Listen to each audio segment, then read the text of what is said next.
Hey everybody, are we live? Are we live? Are we broadcasting live now? Give me some thumbs up if you can see and hear me. Oh, there's a lot of folks here.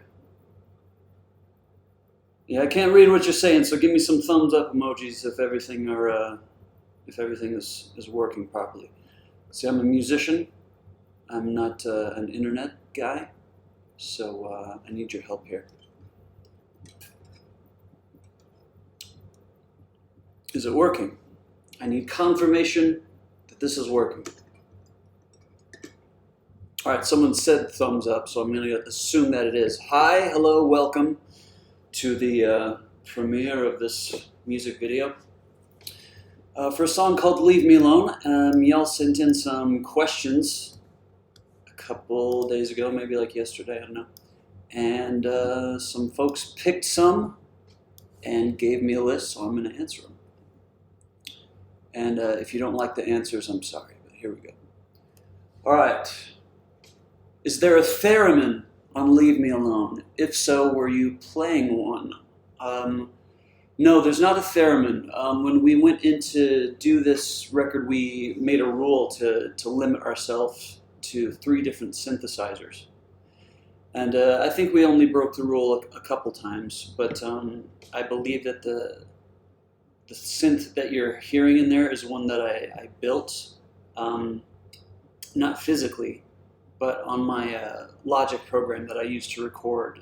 There's synthesizers that you can adjust and tweak, and it's one that I made, if we're both talking about the same sound.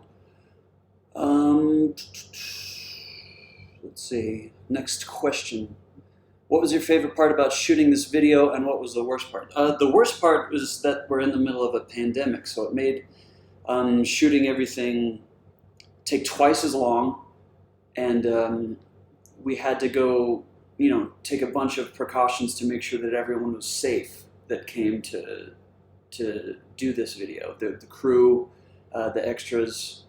We had a COVID compliance officer on hand taking everyone's temperature, and everyone had to get a COVID test beforehand. But we started to, we incorporated a lot of those social distancing ideas into the video. You'll see that here in a few minutes when it comes on. But quarantining and sterile isolation and all that stuff, we decided to use as part of the storyline. Next question. What was it like to work with Tim Pignata? It was really great. That guy's super talented, and he really helped us not only focus what it was that we were trying to do, but he also gave me room to get weird and experimental. Opening up old cassette tape players and breaking things on purpose, and just answering a lot of those questions that I had whenever I go into a studio. If I don't get an opportunity to try something weird, then I'll always have that question mark over my head when it comes to any particular song. So he allowed me to try weird things, and sometimes they worked and sometimes they didn't. But I'm glad that he was there to sort of help carve that path out in the record. Was this album a concept album? You could say that. Yeah, it's like a soft concept record, somewhere in the vein of like a Sgt. Pepper's Lonely Hearts Club Band, or Rise and Fall of Ziggy Stardust, that sort of thing. It's kind of a continuation of the concept from the 1981 EP, because in my mind, that EP and this record were always meant to be one thing, one record. But we just never got the opportunity to record a proper record until we did Razzmatazz in February. So yeah, everything that was on that EP was always meant to be on this record too. We just had a few stops along the way in between those two things, I guess. Why the name Razzmatazz? When I was a kid, we did a little bit of music education. When I was in elementary school, we'd have a set amount of time during the week where we did music, and the teacher would roll in one of those ancient TVs that was like strapped onto a cart and pop in a VHS tape of this show called The Music Machine, which I guess was produced in Canada in the early 1980s. But the host of the TV show would always start each program by asking the music machine, this giant computer, to play us some razzmatazz. And so I never forgot that word. I never forgot that show. And I don't know, it just sort of popped up in the recording process. The song Razzmatazz ended up being, I think, the last thing that we wrote for the record. And it really captured all, I felt it like it captured all of the themes that we were talking about overall on the record. So I thought it was a good title track, so we just went with it. Which song of the album are you most looking forward to playing live? That would probably be Razzmatazz too. As excited as I am for you to see the Leave Me Alone video, I'm really excited about getting Razzmatazz out into the world. The song, I think it's really fun, means a lot to me, and I think it helped me, get through and process a lot of things. Plus the bass line's really fun to play too. And there's a lot of you saying a lot of things. Okay, let's keep rolling through this thing here. What's another question here? What is your favorite lyric from your songs? That's kind of a hard one. I take a lot of time with lyrics, and it's part of the process that means a lot to me. So it's hard to pick a favorite. But I think the first one that came to mind when I read the question was a line that's in "Lights Go Down," which is on this record. It's how does it go? Parade through the ballrooms, decay in your costumes. I was pretty happy with that one. I think it's a good, symbolic way of saying something without really saying it. I'm a big fan of artists like Elvis Costello, who have a knack for doing that with lyrics, saying something without explicitly saying it. So I hope that we did that a few times at least on this record. Next question is, which of your many music videos was the most time-consuming to make? That would be Leave Me Alone, the one that you're about to make. And it's really only due to COVID-19 and taking precautions to make sure that everybody stayed safe while we were making it, because of those roadblocks. The shoot ended up taking 2 days instead of just one. But it was more important for us to make sure that everybody was safe while we were making this video than anything else.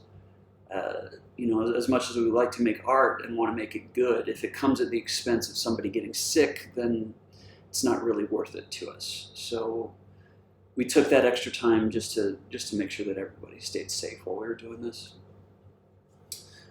Let's see, what else? Another question.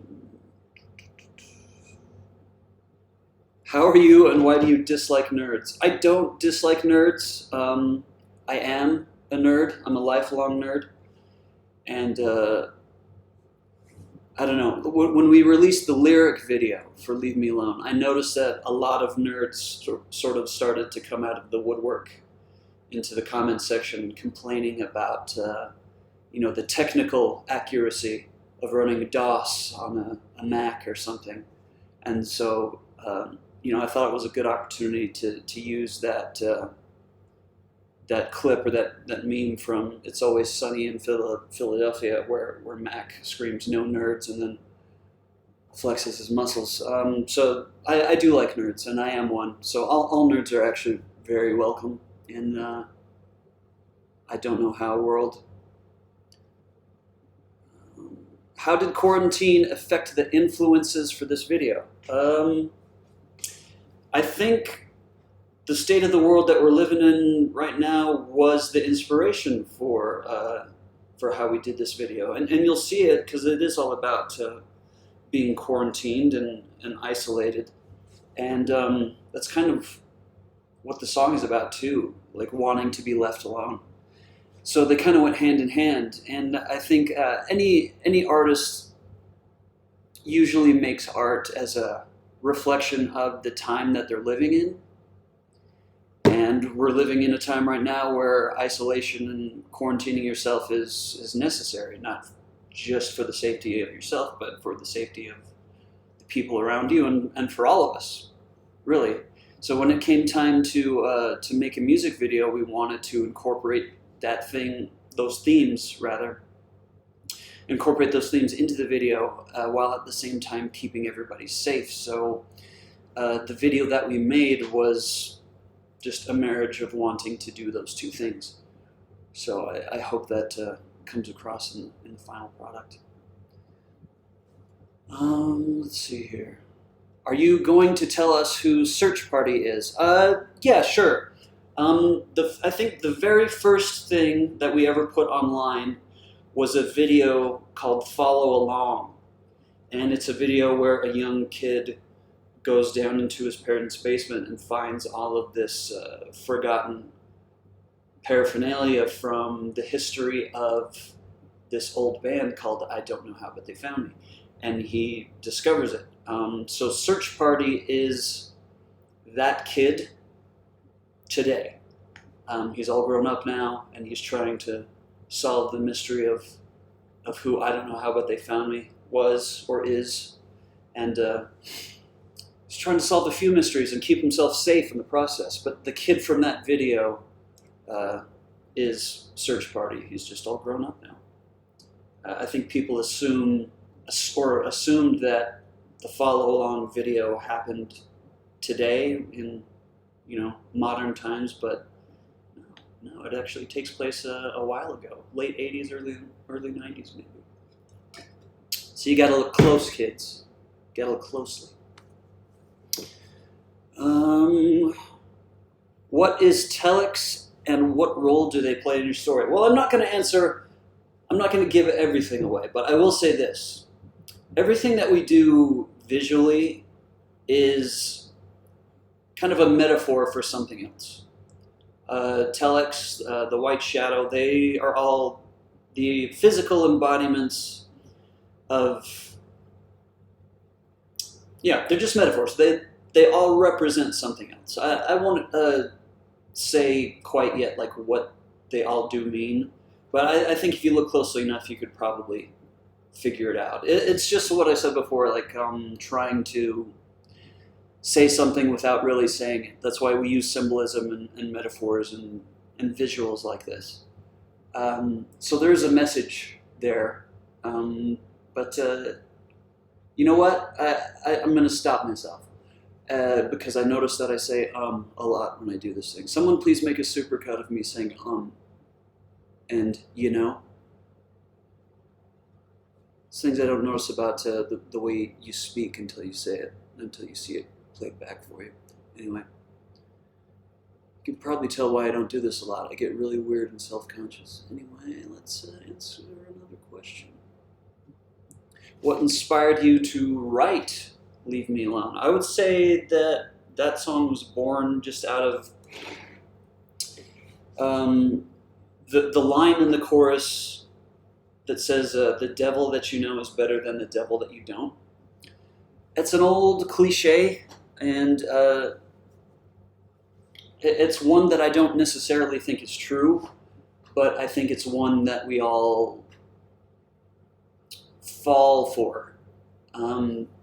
We're afraid of new things for the most part. So sometimes you get stuck in a toxic environment or a toxic situation and you stay there because it's familiar. And what's familiar, even if it's not good for you, feels safe because you know it.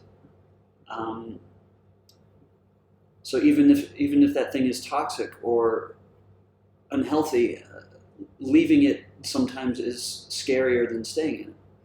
But in my experience, that phrase, the devil that you know, isn't necessarily true. So it's kind of my way of trying to encourage people to leave and to try that new thing and to make that leap into the thing that you don't know. Because if you do, you'll be all the better for it. The devil that you know isn't always the best thing to stay with. And that said, I think it's 10 o'clock and let's go watch a music video. Thank you guys for tuning in, for coming to see this and overstaying my welcome. But I can't say enough how much you guys mean to us, and thank you from the bottom of my heart. Your support means the world. Signing off. Take it easy.